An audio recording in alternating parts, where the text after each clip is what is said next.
যে একদম শুরুর দিকে ওর থাকার জায়গা ছিল না মুম্বাইতে, একটা গাড়ি ছিল, সেই গাড়ির মধ্যে উনি থাকতেন, এখনো আছে গাড়িতে রাত্রিরে ঘুমোতেন। এই যে মিষ্টি হাসি কততে 2 4 6 কে সারা সারা 6। বাহ 6। তাহলে দেখে নি 6 পয়েন্টসে তোমার কি কোশ্চেন রয়েছে।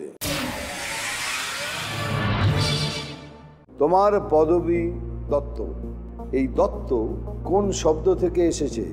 অপশন এ আদি বা প্রাচীন থেকে, অপশন বি আদিত্য বা সূর্য থেকে, অপশন ডি প্রদত্ত বা যা দেওয়া হয়েছে তা থেকে, অপশন ডি দত্তক নেওয়ার রীতি থেকে।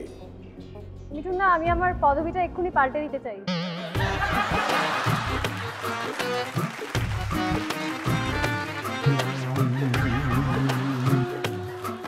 আমি এই মুহূর্তে পাল্টে দিচ্ছি আমার পদবি। আমার বিয়ে হয়ে গেছে, আমি আপনাদের জানাচ্ছি সকল দর্শককে, আমার পদবি পাল্টে গেছে, আর এখন দত্ত নেই। প্লিজ কোয়েশ্চেন চেঞ্জ করুন।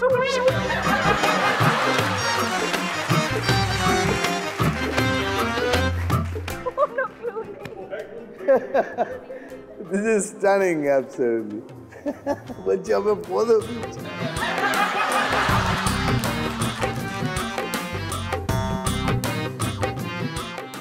কোশ্চেনটা চেঞ্জ করছি, চল তোমার পদবী চেঞ্জ করছি তো, সিরিয়াসলি। তোমার দত্ত চাই না তো? চাই। পদবি চেঞ্জ হবে শুধু? তোমার কোনটা যে তটা চাই না, না ডাট চাই?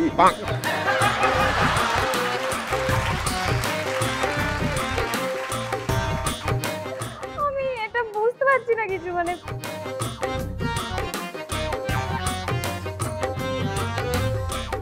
অপশন এ আদি বা প্রাচীন থেকে, অপশন বি আদিত্য বা সূর্য থেকে, অপশন সি প্রদত্ত বা যা দেওয়া হয়েছে তা থেকে, অপশন ডি দত্তক নেওয়ার রীতি থেকে।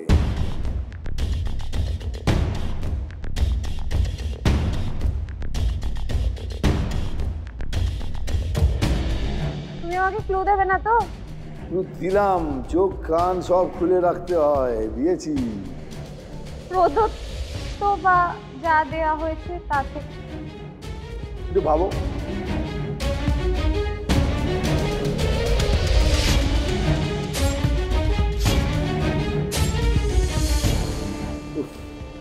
এখনো গরমটা কি করে যে, এখনো শীত পড়ছে না।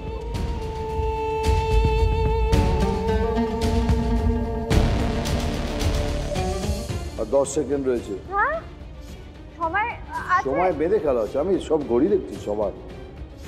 সি বা ডি এর মধ্যে একটা। কোনটা নেব বলো? ডি। ডি প্যাক করি। যদি কেউ পাঙ্গা নিতে চান, সময় শুরু এখন, বলো। আদিত্য বা সূর্য থেকে। প্যাক করি।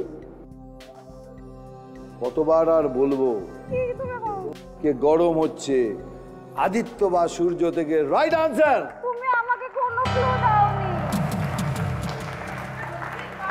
এমফাসাইজ করে বলেছেন দাদা, প্রত্যেকবার অপশনটার সময় ওইটাতে এমফাসাইজ করে বলেছেন। শুনিনি, এখন বুঝতে পারছি ও বলছিল, কিন্তু আমি বুঝতে পারিনি।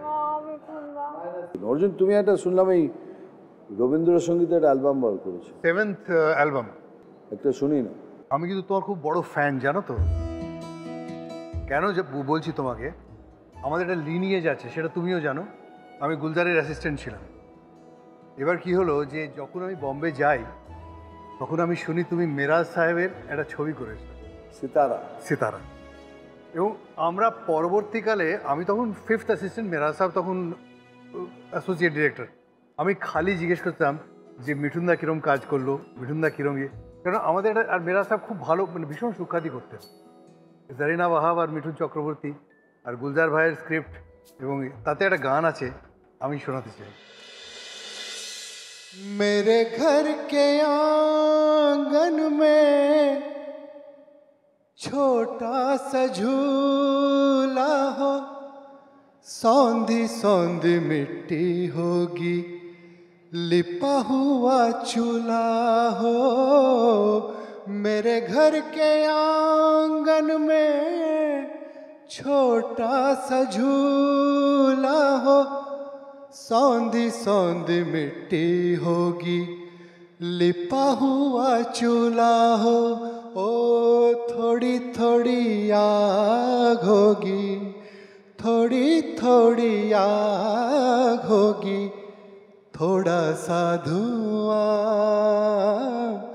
तिनकों का बस एक आशियाँ, थोड़ी सी जमीन।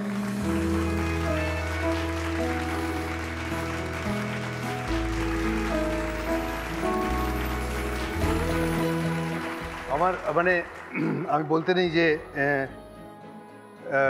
স্ট্রাগল করছি বম্বেতে, খুব কষ্ট করেছি, কষ্টগুলো বলতে চাই না, কষ্টগুলো বলে বেশি বড় হতে চাই না, কিন্তু যখনই কষ্ট করেছি একটা সারনেম মনে পড়েছে চক্রবর্তী, আর একটা লোকের কথা মনে পড়েছে মিঠুন চক্রবর্তী। কোনো দিন কোনো ডুবিয়াস কাজ করে বড় হয়নি, কোনো দিন মানে অনেককে দেখেছি অনেক কিছু করে বড় হয়, কাউকে ধরে সিঁড়ি করে বড় হয়নি, নিজের চেষ্টায় নিজের তপস্যায় তিতিক্ষায় বড় হয়েছে, এবং সেটাই কিন্তু আমাদের। কথা শুনে মনে পড়লো যে দাদাও তো একদিনে মিঠুন চক্রবর্তী হননি, তো আমাদের ওই অফ শুটে যখন নানান রকম গল্প হয় ওর কাছেই শুনেছি যে একদম শুরুর দিকে ওর থাকার জায়গা ছিল না মুম্বাইতে, একটা গাড়ি ছিল, সেই গাড়ির মধ্যে উনি থাকতেন, এখনো আছে। গাড়িতে রাত্রিরে ঘুমোতেন, গাড়ির মধ্যে বসে খেতেন, ওখানেই জামা কাপড় চেঞ্জ করে শুটিংয়ে যেতেন, শুটিং শেষ হলে আবার গাড়িতে এসে গাড়িটা বন্ধ করে ঘুমিয়ে পড়তেন।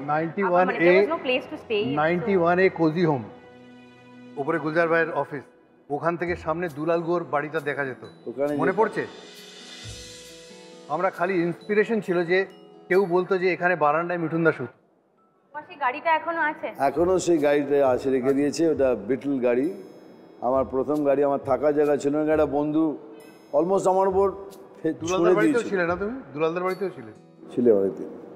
প্রচুর কি মাসে মাসে তুমি 5,000 টাকা দেবে, দামও বেশি হয়ে গেছিলো, থাকার জায়গা ছিল না। তো একটা আন্ডার কনস্ট্রাকশন যে বিল্ডিংগুলো ছিল ওখানে গুড়খাকে 10 টাকা দিতাম, গাড়িটা নিয়ে যেতাম, পার্ক করতাম, শুতাম, নেক্সট ডে আবার চান করে আবার সেই গাড়ির মধ্যেই।